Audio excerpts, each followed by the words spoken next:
isang araw. At eri nga, papunta kami din sa Tiangge. At dahil wellness nga ngayon, at eri nga maraming mabibili din ang kulang na lang ay pambili.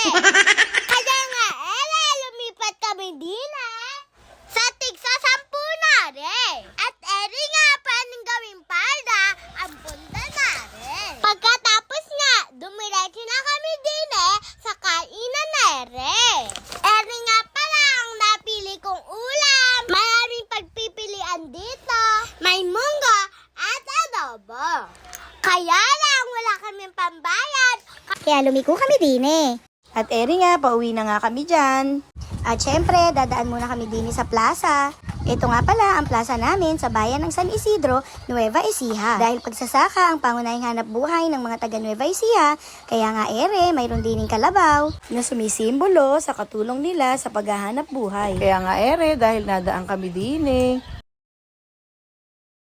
Dahil mainit din ang panahon, kaya naisipan namin bumili nere. Sige po, hanggang dito na lang. Salamat po.